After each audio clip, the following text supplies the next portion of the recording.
Alors, je vais vous parler de ces guidelines qui viennent d'être présentés en fait à la Société européenne de cardiologie. On était 2 Suisses à y participer. Et vous voyez que le studio à Amsterdam était assez magnifique. Je vous laisse admirer les boiseries qui sont en fait simplement un green screen en fait dans ce studio assez moderne. Alors en fait, en ce qui concerne les indications, tout d'abord, il faut bien comprendre quel est le mécanisme des bradyarrhythmies et chercher vraiment les causes secondaires. Donc assez fréquemment, on est amené à évaluer les indications chez des patients qui ont des pauses nocturnes assez prolongées. Et avant de poser un pacemaker, il faut surtout chercher une cause secondaire comme un syndrome des apnées du sommeil. Il faut aussi rechercher des causes génétiques chez des patients qui présentent des BAV à l'âge jeune, à moins de 50 ans. Aussi, l'imagerie prend un essor de plus en plus important, notamment chez des patients de moins de 60 ans, pour chercher des maladies infiltratives comme par exemple la sarcoïdose. L'étude électrophysiologique, quant à elle, pourrait être utile dans certains cas de syncope avec des blocs bifasciculaires. Et ce qu'on entend par bloc bifasciculaire, c'est un bloc de branche gauche ou un bloc de branche droit avec un hémibloc antérieur gauche. Mais il faut savoir qu'une étude électrophysiologique négative n'exclut en rien une cause qui est due à un BAV. Le test d'effort est aussi utile, c'est un test très physiologique, non invasif, qui peut être utilisé pour stresser les voies de conduction et mettre en évidence des blocs à l'effort qui sont toujours pathologiques et toujours infranodales. Le test d'effort peut aussi être utile pour des syncopes qui surviennent à l'exercice. Alors, en fait, il y a 2 entités dans la stimulation antibradycardique. C'est la dysfonction sinusale et le BAV. Et dans ces 2 entités, ce qu'on privilégie, en fait, c'est des pacemakers double chambre. Le pacemaker simple chambre est vraiment réservé, en première ligne, à des patients qui sont en FA où il est inutile, en fait, d'avoir une sonde atriale. Alors, si on se focalise sur la dysfonction sinusale, il faut en général que ces patients-là soient symptomatiques. La dysfonction sinusale peut mener à la syncope, mais elle mène très très rarement, voire pas du tout, à la mort subite. Et c'est pour ça qu'on ne va pas appareiller un patient qui présente une dysfonction sinusale asymptomatique. Les sportifs, par exemple, ont des fréquences cardiaques au repos qui sont extrêmement bradycardes, mais ils n'ont pas d'indication au pacemaker. De même, chez des patients qui ont des dysfonctions sinusales qui sont dues à des causes transitoires, comme des médicaments par exemple, il n'y a pas d'indication au pacemaker, à moins que ce médicament est indiqué pour contrôler des épisodes de tachyarrhythmie, ce qu'on appelle le syndrome bradytachy, une coexistence d'une bradycardie sinusale avec une FA rapide par exemple. Ensuite, on a les recommandations pour la stimulation dans le bloc atrioventriculaire. Et là aussi, ce qui est important, c'est non seulement les symptômes, mais aussi le niveau de bloc. On va être beaucoup plus attentif à un bloc qui est infranodal, comme un bloc de type Mobitz 2 ou un BAV infranodal, qu'un bloc qui est au niveau nodal, de type Wenckebach. Et si un patient présente un bloc nodal et qu'il est asymptomatique, a priori, il n'y a pas d'indication à l'implantation d'un pacemaker, simplement parce que le risque de mort subite est extrêmement faible. Par contre, un bloc qui est au siège infranodal, comme un Mobitz 2 ou un bloc 2/1, même chez un patient asymptomatique, il y a une indication très claire à l'implantation d'un pacemaker, car il y a un risque de progression vers une syncope, voire une mort subite, avec une classe de recommandation 1, c'est-à-dire est indiqué. À nouveau, si le BAV est de cause transitoire, il n'y a pas d'indication à appareiller le patient. Alors, une problématique très fréquente, c'est le patient qui se présente, souvent aux urgences, avec une syncope, parfois traumatisante, qui a un rythme sinusal avec une conduction AV 1/1, mais qui présente un QRS élargi et qui présente en fait un bloc bifasciculaire, par exemple un bloc de branche gauche. Si ces patients-là ont dysfonction ventriculaire sévère, il est possible, voire probable, que ces patients-là aient eu une tachyarrhythmie, dans lequel cas, en fait, un défibrillateur serait indiqué.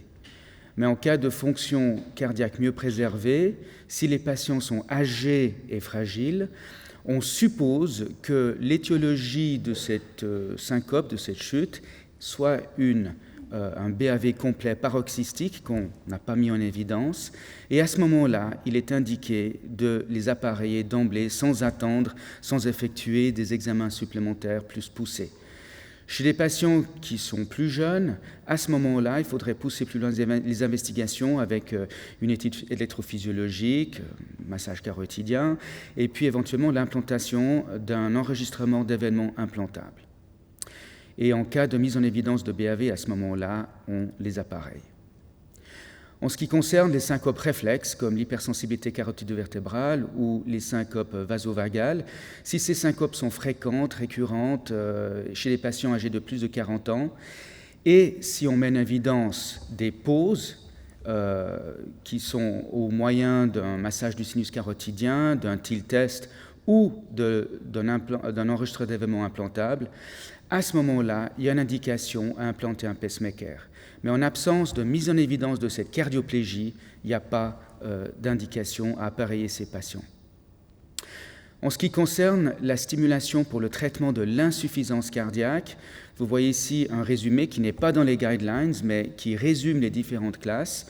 Il y a une indication très claire à la stimulation biventriculaire chez les patients avec une dysfonction du VG sévère, qui ont un bloc de branche gauche, et qui ont un QRS qui est élargi à au moins 150 millisecondes, avec une indication de classe 2A, c'est-à-dire doit être considéré chez les patients avec un QRS un peu plus fin, entre 130 et 149, parce que l'évidence est peut-être un petit peu moins forte. En ce qui concerne les non-blocs de branche gauche, bloc de branche droit ou bloc indéterminé, à ce moment-là, la preuve est beaucoup moins forte et les niveaux de recommandation, vous voyez, sont plus faibles.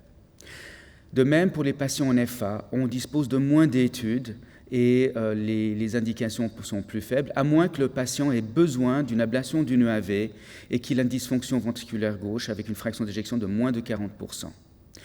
Certains patients aussi développent une cardiomyopathie liée à la stimulation cardiaque, une stimulation non physiologique, et dans ces cas-là, s'ils ont dysfonction du VG sévère, à ce moment-là, on peut faire un upgrade pour transformer la stimulation en mode biventriculaire. Il y a une décision qui doit être effectuée entre la stimulation d'un pacemaker biventriculaire ou d'un défibrillateur biventriculaire. Et cette décision va dépendre de l'âge du patient, l'espérance de vie, des comorbidités, et puis aussi l'imagerie qui prend une place croissante pour stratifier le risque de mort subite. Si on trouve de la fibrose, par exemple, à l'IRM, à ce moment-là, on va plutôt pencher vers le défibrillateur. Ce qui est nouveau dans les guidelines, c'est la stimulation du système de conduction, qui est une technique que nous pratiquons déjà depuis 2017 et qui vise à mettre une sonde directement sur le faisceau de His ou dans la région de la branche gauche. Et vous voyez que ceci mène à un QRS qui est tout à fait normal. Ça, c'est un patient qui a une FA avec une ablation d'une AV, puis qui est électro-entraîné. Vous reconnaissez ici le spike de stimulation, puis un QRS tout à fait normal. Et ici, une stimulation de la région de la branche gauche chez un patient qui est en BAV complet. Donc, cette synchronisation liée à la stimulation des faisceaux de conduction permet aussi de mieux préserver la fonction au long cours. Cependant, c'est une technique relativement nouvelle pour laquelle nous disposons de peu d'études randomisées et c'est pour cette raison-là que les classes de recommandation sont encore à ce jour-là relativement prudentes, mais ceci va sans doute changer dans les années à venir. Pour la stimulation sans sonde, c'est une bonne alternative chez les patients qui ont des difficultés, qui ont des accès veineux limités ou qui ont par exemple des démences qui manipuleraient la poche. Donc c'est un niveau d'évidence, c'est en fait une classe 2A pour ces patients-là, mais cette technologie ne va pas remplacer au jour d'aujourd'hui une stimulation standard parce qu'elle est plus coûteuse et parce qu'on ne peut pas effectuer de changement de boîtier, il faut à chaque fois ajouter un nouveau dispositif après une durée de vie de l'ordre de 8 à 10 ans. Donc c'est plutôt réservé à des patients âgés. L'autre nouveauté qu'on a dans ces guidelines, c'est les directives pour les IRM. Vous savez qu'on dispose aujourd'hui de pacemakers et défibrillateurs IRM conditionnels qu'on doit programmer avant l'IRM et après, mais qui sont sécuritaires dans ce milieu-là. On peut aussi admettre avec un classe 2A chez des patients qui n'ont pas de système IRM conditionnel, dans la mesure où certaines conditions sont bien respectées. Et ce qui est nouveau dans ces guidelines, c'est que les patients avec des sondes abandonnées, qui jusqu'à présent étaient une contre-indication à l'IRM, sont maintenant un classe 2B, parce qu'il y a plusieurs études en fait, qui montrent que ces IRM peuvent être effectués de manière sécuritaire chez ces patients-là, à nouveau si certaines mesures sont bien respectées. Et nous allons rediscuter avec nos collègues en radiologie le protocole que nous allons mettre au niveau institutionnel. Et j'aimerais finir avec, en vous expliquant que ce qui est aussi nouveau pour la première fois, nous avons insisté sur les techniques d'implantation des pacemakers, parce que ceci est une étape très très importante. C'est des interventions qui ont des complications qui peuvent être graves, voire mortelles. Et pour la première fois, nous avons aussi inclus des recommandations pour la technique d'implantation et que nous avons creusé un peu plus en détail dans un document annexe que j'ai eu le privilège de coordonner en ce qui concerne les techniques pour assurer la sécurité des patients. Merci pour votre attention.